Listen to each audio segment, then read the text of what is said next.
fight for freedom wherever there's trouble. G.I. Joe is there. G.I. Joe, American hero. G.I. Joe is there. It's G.I. Joe against Cobra, the enemy, fighting to save the day. He never gives up, he's always there, fighting for freedom over land and air. G.I. Joe, American hero. G.I. Joe is there. G.I. Joe is the code name for America's daring, highly trained Special Mission Force. Its purpose? To defend human freedom against Cobra, a ruthless terrorist organization determined to rule the world. He never gives up, he'll stay till the fight's won. G.I. Joe will dare. G.I. Joe, G.I. Joe. Hey, everybody, this is Brian Dunaway, and you're listening to Comics Coast to Coast, episode 208, the Saturday morning Rememberable. That's right, Rememberable. Because you know what? I rememberable the Saturday mornings when I was a kid. Got up and got to watch cartoons all morning like a big dog from 8 to 12, and got to eat whatever food I wanted to, which usually included lots of sugar and a little bit of milk. But before we get to the discussions of nostalgia, let's hop on and talk to Joel Duggan of Star-Crossed Online, my co-host and also fellow Saturday morning alum. Joel Duggan, how are you? Not too bad, sir. How are you doing? I'm doing pretty good, man. Also with us is Matthew Ducharme of Matt the Wad. I've heard he watched cartoons during the 80s, maybe. Oh, yeah. All right. Yeah, cartoons during the 80s, baby. How you doing, Matt? I'm feeling snazzy. You feeling snazzy? Yeah, I've been having this. The last month or so, I've had this kind of nostalgic feel going on about, about my Saturday mornings, and I've really been tapping into it because I have a couple of teenagers, and I have one 7-year-old, or almost 7. She's gonna be 7 very soon, and as an adult, I won't tell you how old I am. Let's just say I'm old. All right, as an adult, you'll probably figure it out as we go along the show tonight. As an adult, I'm like, on Saturday mornings, most adults sleep in and let the kids rule the house, which has been the norm for how many years now? Forever. Right? Ever since modern man had an opportunity to work his stupid weekday job, 9 to 5, 8 to 5, whatever, he would get the weekends off. And that would be the times that the parents would sleep in, usually till 12 o'clock, apparently. But in America, these kids, and I hope other places too in the world, these kids get up and everything's to them. Everything's catered to them. The TV shows, the commercials, the food. You get to be king of the house. You've been at school all week. You don't run anything. You're constantly being bossed around. And then this one magical morning out of the week, you get to do your thing. Now we could say Sunday morning. Now different denominations of people. Some people don't go to church at all. Some people go to church in the South. Very big. You had to go to church. There was no time for cartoons. You got to get to worship. You got to get out of here. You can't do that. Now I don't know how that is across the rest of the world of the country. I don't know what Sunday mornings are for those people. I guarantee it's not fun, good times for the kids though. Because I can't think of any kid that woke up and said, what's the greatest day of the week? Sunday morning. I don't think that's what I hear much. Did you hear that much, Matt? Well, no. Joel? Sorry, go ahead. Go ahead, No. Matt. What What's the greatest day of the week, Matt? Oh, when you're a kid, it's definitely Saturday. That's right. You could say Friday, perhaps, only because the anticipation of the weekend coming. But no, Saturday morning is undoubtedly the high point of the entire weekend. It's all downhill from there. That's like the mini holiday of every week, right, for the kid life. The mini holiday. Okay, so I'm going to say that I grew up when I was in the prime watching age for Saturday morning cartoons, which is I may have lingered on a little longer than other kids may have with the Saturday morning getting up early. But I mostly saw late 70s, throughout the 80s, and a little bit into the 90s on Saturday morning cartoons. What kind of time frame you got, Joel? When were you really doing the Saturday morning thing? Probably through the 80s. Through the 80s? I lived in the same house until I was 10. Right. And when I moved into the new place, I don't remember there being a lot of Saturday morning cartoon stuff, at least not on a regular basis. So yeah, the first 10 years, it was all probably the 80s. Wait, there's a story here. Why did you not have access to Saturday morning goodness on TV in the news spot? Well, it's not that I didn't have access. It was just a different layout in the basement. And I also just got older. I got into biking and doing outside stuff. And Outside stuff. Yeah, I'm sure I still watched. Who are you? I'm sure I still watch cartoons on Saturday mornings at some point, but I found that there was a sweet spot when I was really little, Right. and then they started to stretch. Yeah.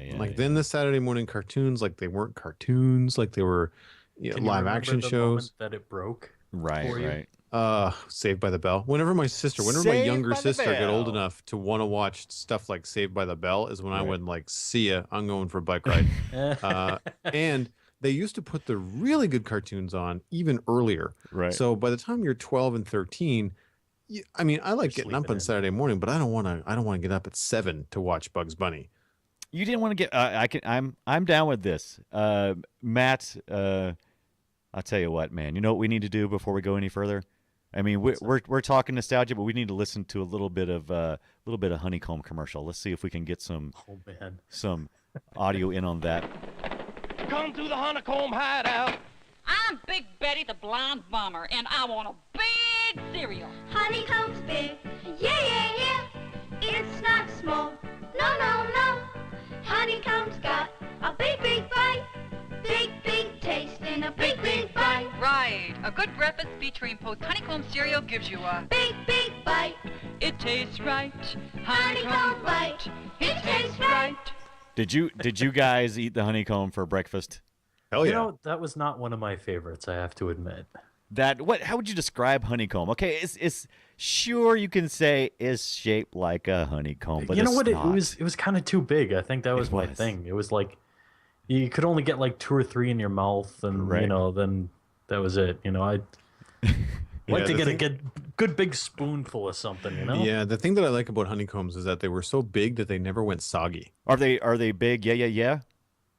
Possibly. They're not small.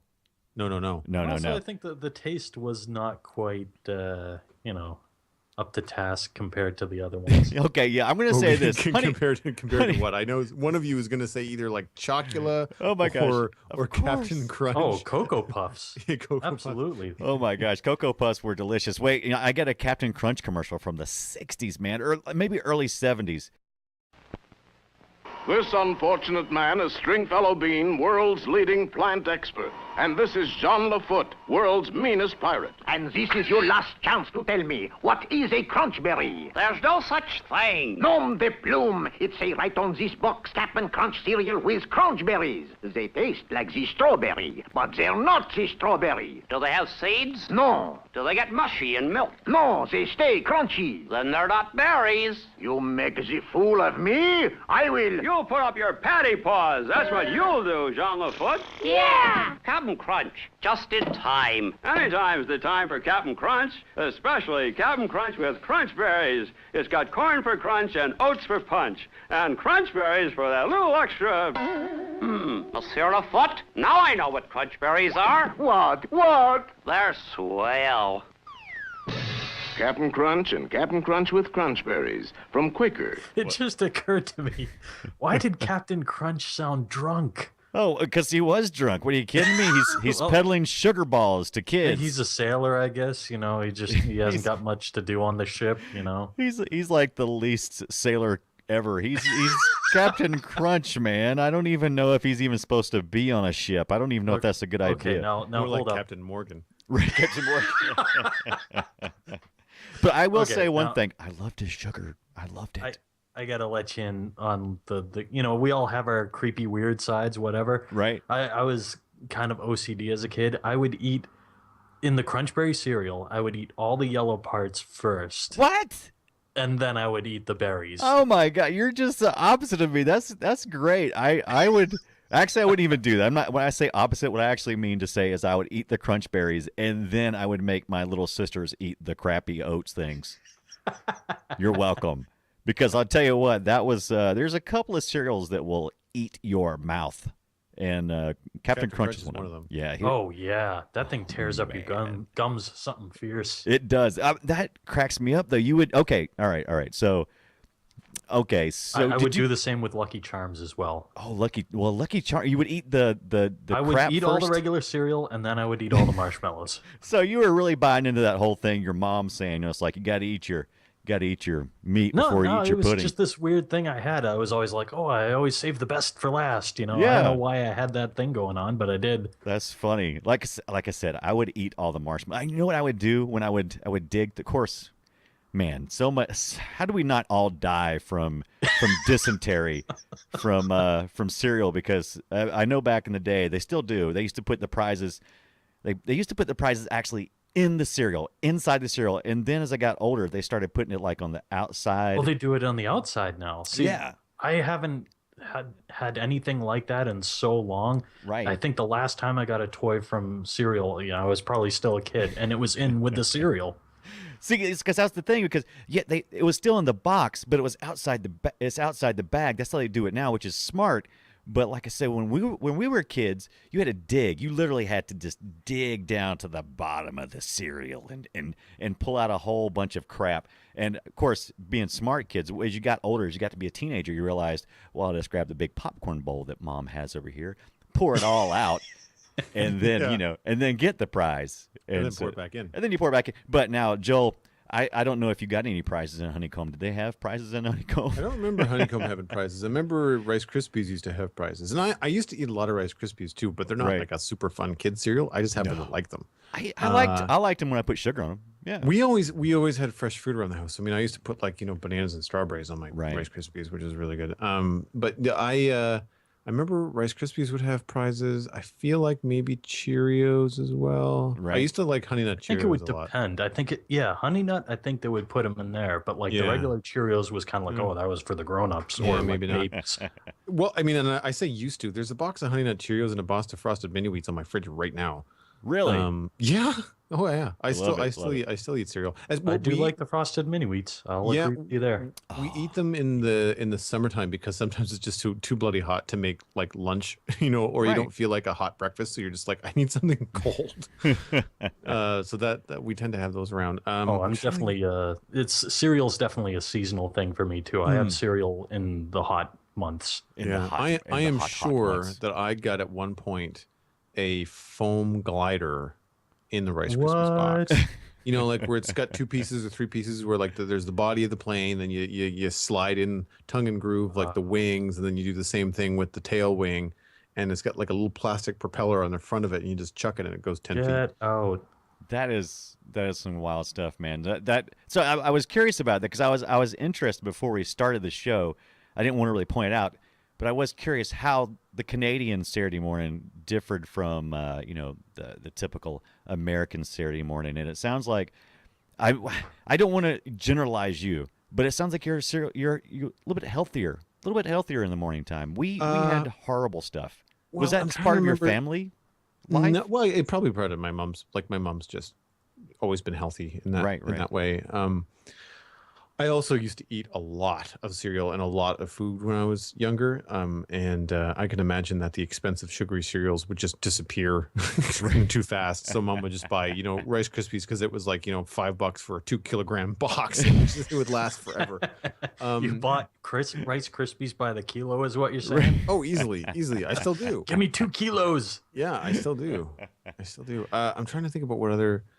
If there's anything more healthy. I mean, I was also cooking when I was young.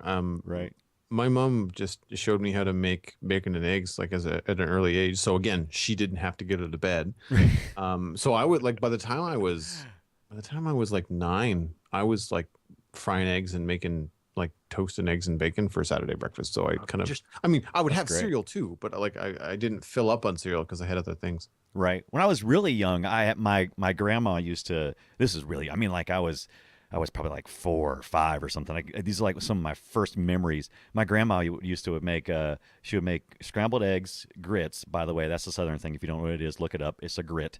And bacon. And she would take. Oh, I'm sorry. That's grits, eggs, bacon, and toast, dry toast. So what we'd do is we would take the dried toast and we would tear it into squares. Shut up. And we would take the mixture of grits and eggs and bacon. Oh, and cheese. Don't forget the cheese. You got to have the cheese. And we would put that on the piece of toast, and then we'd eat that. And then we'd watch Bugs Bunny on a black and white TV. My grandma had a black and white TV. Had to watch the stupid Bugs Bunny on black and white TV. I'm not old enough to be like that, but totally would do that. And it's, it still brings back fond memories. Now I want to get into the Looney Tunes, but I got to rewind a little bit because Joel brought up something that made me think. Like, I don't know if it was the same for you guys, but whenever we went to like the supermarket. Right. I would be bummed if we ever got like the generic version of the cereals. Oh, yes. I don't know why, because it was basically the same thing, but like in my kid mind, it was like, oh, that's such an inferior product. Dude, why can't we just get the real thing? Man, when I was a kid, I don't remember going to the grocery store and seeing a generic cereal.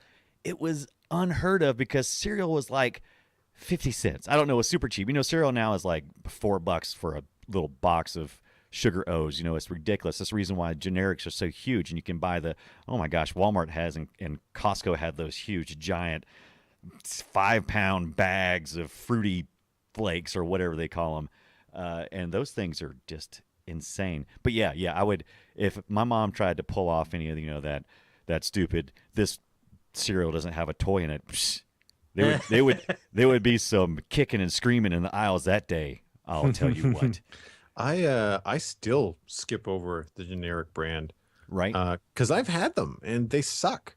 Like you get like they're right next to the Cheerios and they're called Honey O's. Right. And you're like, sure, you know what? Tasty-O's over yeah, here. Tasty-O's. Like, hey, they're on sale for $1. Why not? Like, I'm in college. I'll try this out. It's a lot cheaper than because I tell you right now, cereal these days is ridiculous. Like, I do not buy it unless it's on sale because it's like $8 for a 500-gram box of cereal. Anyway, so I get the Tasty-O's or the Honey-O's back to my dorm room, and they are crap. It is like styrofoam flavored corn, mold stuff, and he's like, nope, not doing it. Can't. And ever since university, I'm just like, nope, not happening. I will wait until I have enough money that I can buy the Post Honey Nut Cheerios. The official Post Honey Nut Cheerios, please. None of that crap. All right. Well, you brought up grits, Brian. Yes, and I had to look it up because I've heard of it, but I don't actually know what it was. And it turns out it's like corn. Yeah, it's just corn cereal. It's basically it's just corn. It's ground up corn. Basically, it's called grits because it is kind of gritty. It's not like a hominy or something where you like boil a corn until it's really soft. It's almost like it's like little small kernels. That probably not a very good description. Until you've had grits, you can't really understand grits. But so I had something similar. I had cream of wheat. Have you guys cream ever of wheat? Had that? Yeah, cream of wheat is a lot creamier. Okay. Yeah. Now that's not to say. Now I don't want to get too far off from the grit conversation because you can easily tailspin into something like that because some people like it with butter and cheese. Other people put like sugar on it. You're like, are you insane? That's crazy. That's gross. But and so there's all kinds of different ways. But yeah, we should talk a little bit about that every time we do one of these nostalgia shows. We should talk a little bit more about the food stuff. I'm totally down with that because grits, oatmeal, that's all very regional stuff for everybody. I feel like we should shift to the shows now, though. I really totally there's do. a lot of good stuff in this list and these notes, Yes. and I'd like to talk about some of them. So we're going to transition right into. I'm gonna play a little bit of the Bugs Bunny Roadrunner hour that I was familiar with. We're going to play after that. We're going to pop in with the Bugs Bunny Tweety thing that I believe Joel was more familiar with. Mine was probably later 70s, early 80s, where I think Joel's is more like smack in the middle of the 80s. Mid to late 80s, yeah. Right. So let's bring that Bugs Bunny Roadrunner hour up. The Bugs Bunny Roadrunner Show.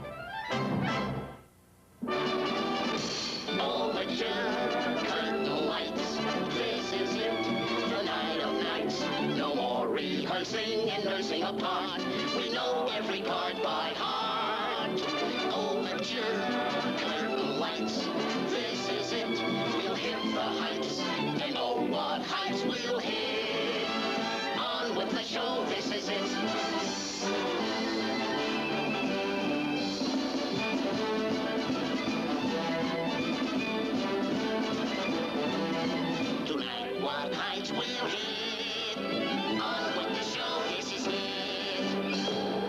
Starring that Oscar-winning rabbit, Bugs Bunny. And also starring my fast-feathered friend, the Roadrunner. Meep, meep. Roadrunner, meep, meep. The coyote is after you. Roadrunner, meep, meep. If he catches you, you're through. Roadrunner, meep, meep. The coyote is after you. Roadrunner, if he catches you, you're through. The coyote is really a crazy clown. Meep, meep. When will he learn that he never can mow him down? Beep, beep. Poor little roadrunner never bothers anyone. Beep, beep. Running down the road, his idea of having fun. Beep, beep. The Bugs Bunny Roadrunner Show.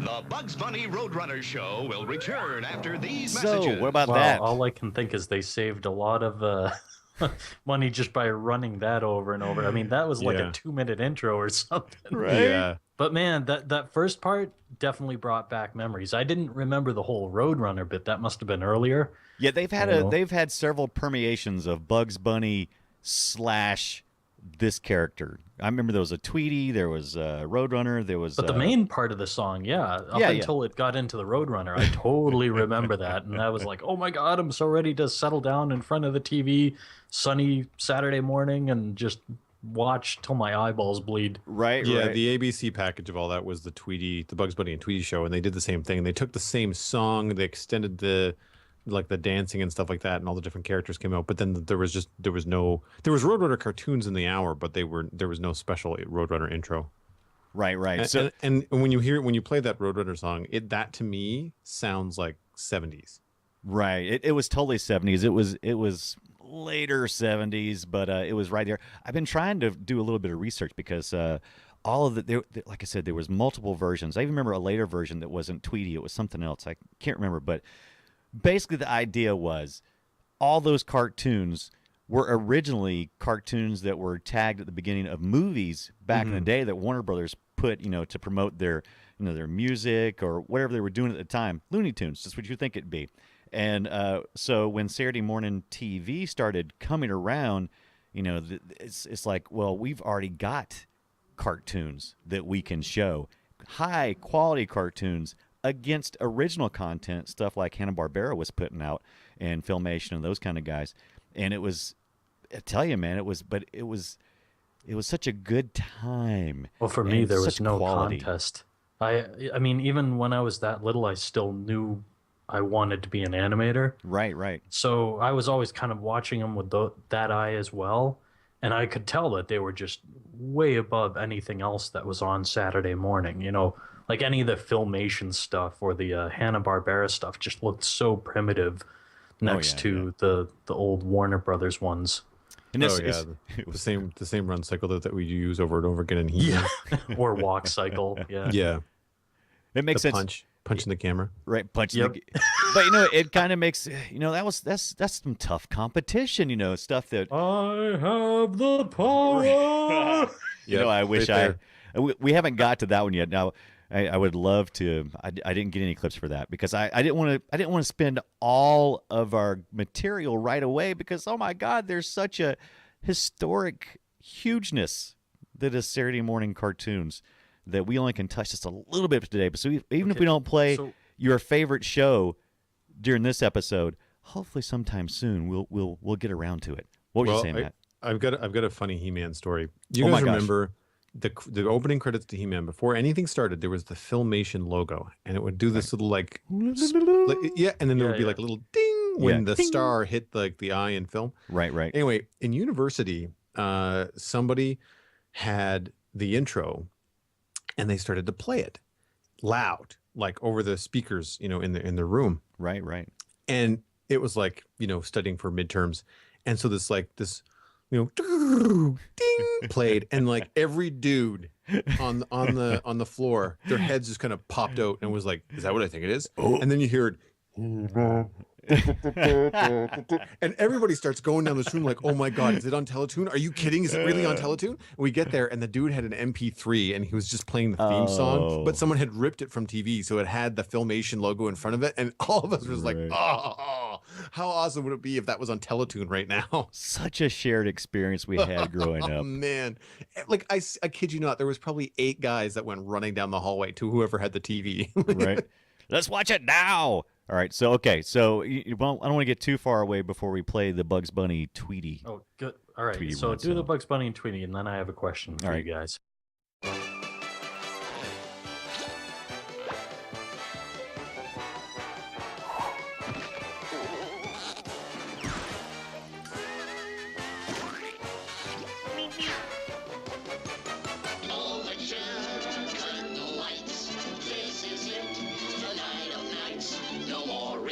And nursing a part. We know every card by heart. Overture, curtain lights. This is it. We'll hit the heights. And oh, what heights we'll hit. On with the show. This is it.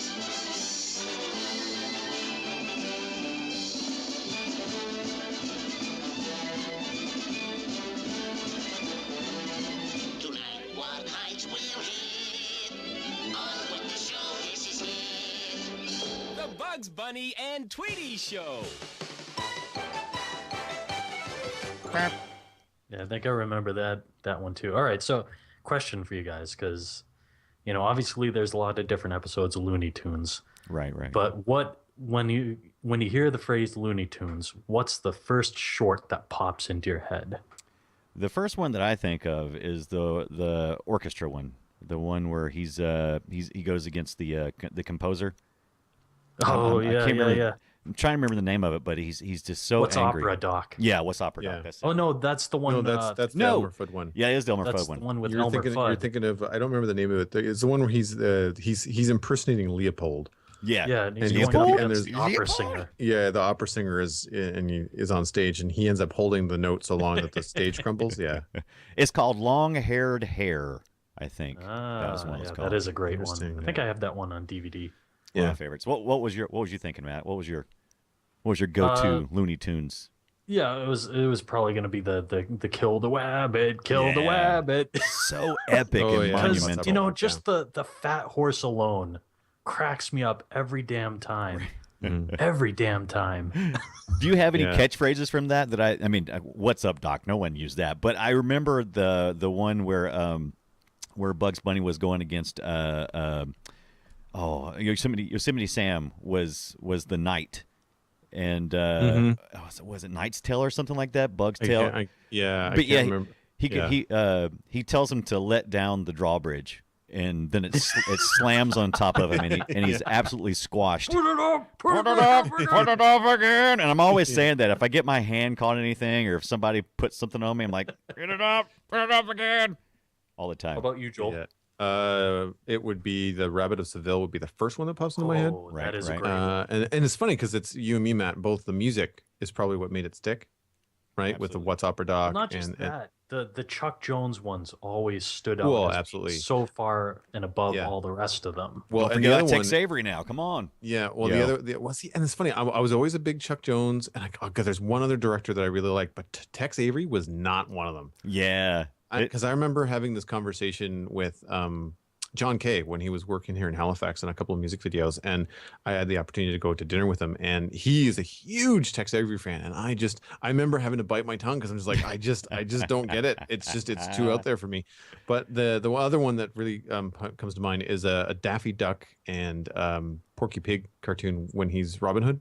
Right. Oh, that's another Chuck Jones one, yeah. Yeah, and it's the combination of Chuck Jones and Maurice Noble for the backgrounds, because the images, smash, yeah, no, absolutely, yoink and away, smash, yeah. And then the thing about that one is that Porky Pig is just killing himself laughing in the background. Yeah, that's one of those things. He's laughing so hard, you start laughing. Yeah, no, exactly. I think it's the combination, because I mean the Watts Opera Doc, that's also Maurice Noble doing the backgrounds, and they provide, like, between the Chuck Jones comedy and the timing, and then the visuals of just like these iconic graphically designed backgrounds. They burn into your brains. Not to mention, I'm sure we've seen them like a couple hundred times, but right. Like just it was just such a iconic imagery as far as cartoons were concerned to take in, as a kid. So I've got a really great book by Maurice Noble. It's called The Noble Approach. Right? Yeah. Oh yeah. Beautiful book. Did you guys pick up both the Chuck Amuck books? There's Chuck Amuck and Chuck Redux. First one. I have the first one. I don't have the second one. Yeah. He's great. I don't know if I'm assuming he wrote the book, but whoever wrote the book is just fantastic. It's so much fun and so lighthearted. And, no, he wrote it. It's an autobiography. It is. Okay, yeah. So I couldn't remember. It's been a few years since I've read it, but it was. I remember it being, studying animators as I did. He just blew me away. But Tex Avery, I have a funny Tex Avery story. I actually own TexAvery.com, and no kidding. French people love the Tex Avery. Let me tell you. We have. Let me put this. Let me rephrase that. French porn sites love us because don't ask me why, but for some reason, you know how when you'll go to a site that may be a little bit too adult, and they'll say, "Hey, you can get out of here if you click here," or or do you want to go ahead? And you got your choice there. You've got your gateway whether you want to go in or not go in. And apparently, we were popular for the not go in crowd. So if you didn't want to go into the French porn, you could cancel out, and they would send you to TexAvery.com. And we had actually that was a fun story. But the other thing too, we were contacted by Tex Avery's daughter at one point in time because we purchased this name back in the beginning of when people were really getting domains, and the idea of does a celebrity own a domain name, or can someone have a fan site and own the domain name, even though it's your name? So there was kind of a question there.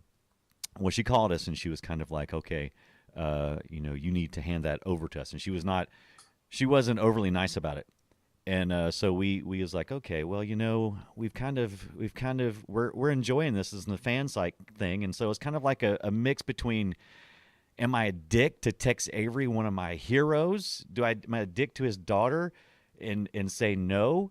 Or do I try to forge this new idea of what the internet is? Is it okay to have a domain name of a celebrity and make a fan site that's attributed to him? Because we didn't make any money off of it. We don't make any money at all. And we were back and forth, couldn't decide. And so we were actually contacted by the rights holder of the material of Tex Avery, the rights holder of that was not his daughter. And they said, yeah, no, just don't worry about it. Keep your fan site. So that was kind of I still had lots of sleepless nights about it, though, man. I was like, oh, Tex Avery would be so disappointed in me. Tex Avery's so disappointed. I'm so sorry. But we still own the domain name. Whatever.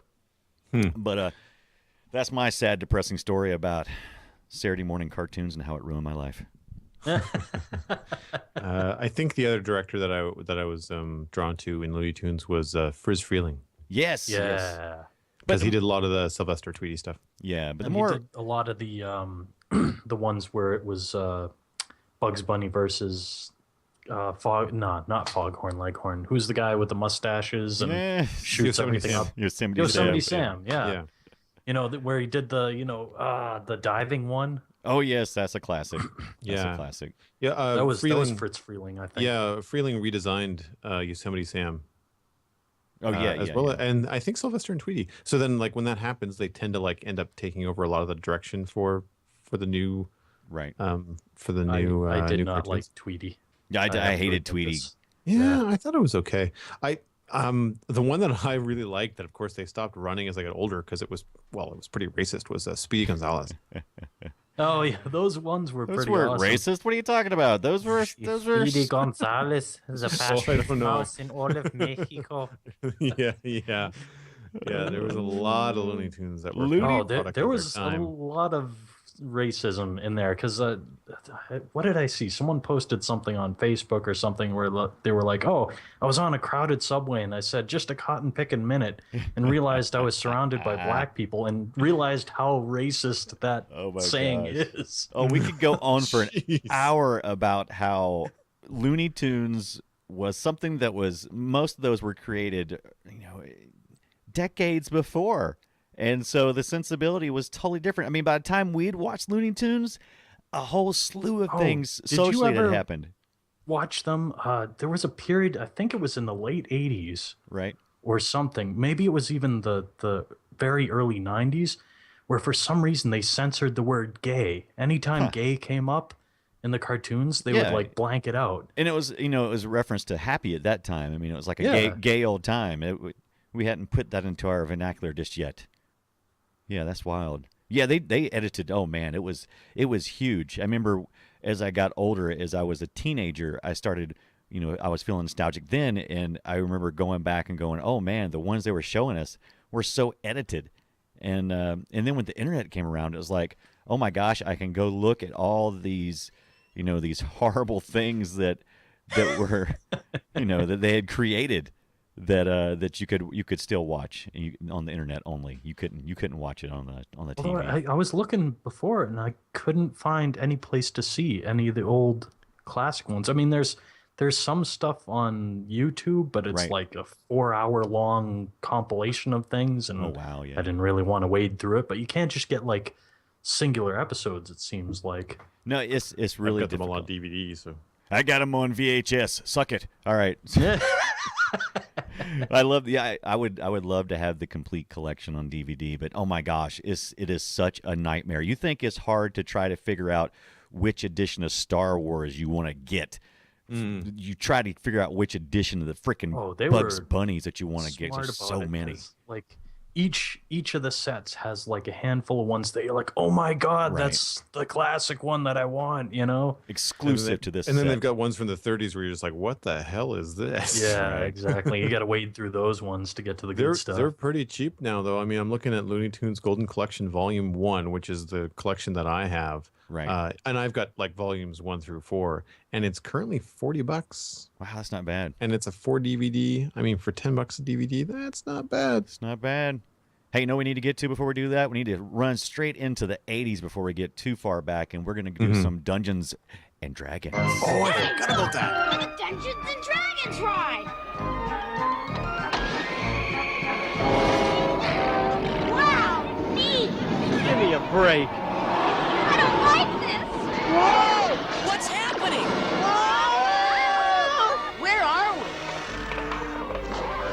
Look out! Fear not, ranger. Barbarian, magician, thief, cavalier, and acrobat.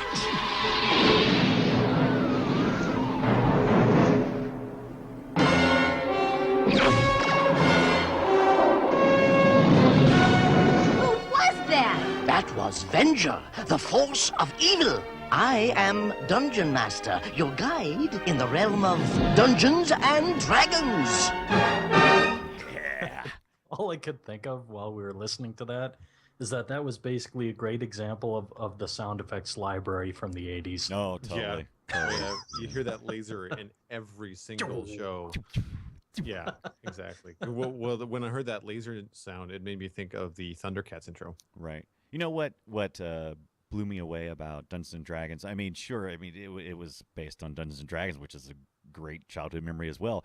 But the thing that blew me away was they actually had a side character that wasn't annoying, because we'd been coming up through the 70s, and we had seen where they were throwing a whole bunch of robots into any freaking thing they could throw a stupid relatable robot into.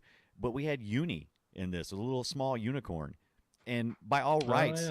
By all rights, it should have been, the Jar Jar Binks of his time, but it wasn't.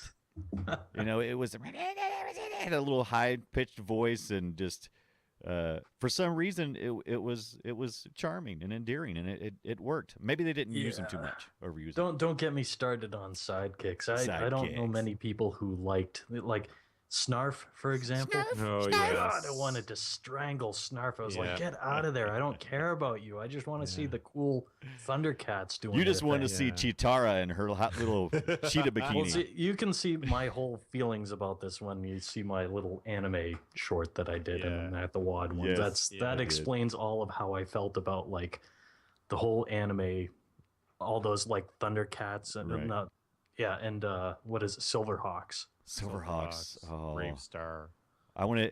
We're kind of running short on time here. We're just about out of time, but I want to do one more from the late '80s, which I think, surprisingly enough, I did not think that we all were like enamored with. It was at the time. It seemed like it was just another stupid little Disney cartoon. So let's roll Gummy Bears. Dashing and daring, courageous and caring, faithful and friendly, with stories to share. All through the forest they sing out in chorus, marching along as their song fills the air. Gummy bears bouncing here and there and everywhere. High adventure that's beyond compare. They are the gummy bears. Magic and mystery are part of their history, along with the secret of gummy berry juice. The legend is growing, they take pride in knowing the fight for what's right in whatever they do. Gummy bears bouncing here and there and everywhere. High adventure that's beyond compare. They are the gummy bears. They are the gummy bears. Yeah. Wow. Right? Wow. I mean, okay. Let's just go ahead and say Count Dookie is my favorite. Mr. Dookie. Duke. I totally don't remember that. You don't remember Dookie? Well, he was the guy that had like the gray hood on and the big nose, the mustache, and he was the bad guy. He was the I bad guy. totally forgot so much. I know I watched it all the time, but I've lost so much of it. I mean, the only thing I remember is this one episode where they clearly had a character that was based off of Clint Eastwood, like this bounty hunter character. Mm-hmm.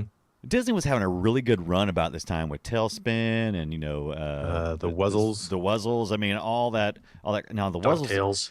DuckTales was huge. And Darkwing Duck. Darkwing Duck. See, that's how they Disney was the bridge that was to come, which was we're going to have cartoons all the freaking time, in the Disney Channel and Nickelodeon, and this is where it started kind of eroding away at our, the Saturday morning cartoons that were happening during the 60s, 70s, 80s, and around 90s. the same time, I think it was like 90. Right. Actually, that's when we got like the cartoon for the little bit older audience, which was Batman the Animated Series, which I always felt was I think. incredible. Things were changing, my friend. Things were changing, and some of it was for the better. But unfortunately, Saturday morning suffered from that transition, and it of course it allows me to feel this great nostalgia that I have today, and I feel lucky to be part of a generation or generations that got to really enjoy that. And I wish my kids could experience that. I think they still experience that, getting up on Saturday mornings and ruling the house, but it seems more like it's about devices and playing games, and it's the same way. It's the same thing that happened to my darn Christmas specials. My kids could care less about a Christmas special. You know what I mean? They don't care. They don't get excited about the CBS Christmas special logo thing come flying in at you. They don't care about that crap. You know what I mean? But that's how I feel. I had a great show with you guys talking about Saturday morning, and I think we didn't even come close to scratching the surface of I think all the that discussions. means there has to be another future episode out there somewhere where we talk about the rest of these. I agree, and maybe a few less technical issues next time, and we can focus more on having a good time, which I did. I had a great time, and I want to thank you guys so much for tuning in to our special Comics Coast to Coast Saturday morning edition, I guess you could call this. If you want to follow Joel Duggan, you can follow him on Twitter at Joel Duggan, and you can visit his website at Starcrossed Online. And I believe you still have a Patreon going on, don't you? I do. It's patreon.com/Joel Duggan, and I just introduced a new Patreon level, so go check it out. On your Patreon level, now you can ride Joel like a pony. Yeah. For only $5. All right. Also, So worth it. Right, totally worth it. I'm buying in right now. Matthew Ducharme of Matt the Wad. You can follow him on Twitter at Matt_the_Wad. What you got going on, brother? I knew you're working on some animation. Yeah, working on another music video, but it probably won't see the light of day till next year. Right? Is this another Madonna video like last time, or is this something Absolutely. else? So dirty. Right, so No, dirty. it's not. It's cone boobs and all. That'll be next week's episode of Comics Coast to Coast. 80s music legends. Madonna, Michael Jackson. No, I hope not. All right. Thanks, everybody, for listening. You can follow me at the Brian Dunaway. You can also see my website at briandunaway.com. And be sure to visit comicscoasttocoast.com. We've just set up a section for live broadcast because we're broadcasting live on Alpha Geek Radio, which we were not able to do tonight. I have a few questions I think that I messed up on that I need to get straightened out. We are broadcasting live on YouTube now as well. We have a YouTube channel there at youtube.com, Comics C2C. You can get to all that stuff from our website. And you also can follow us at Comics C2C on Twitter. That's about it, right, guys? I think we had a good time. Had a great time. Indeed. Agreed. Agreed. And until next week, go watch some cartoons. Okie dokie dokie. Okay. Okie dokie dokie. I love that guy. Cracks me up.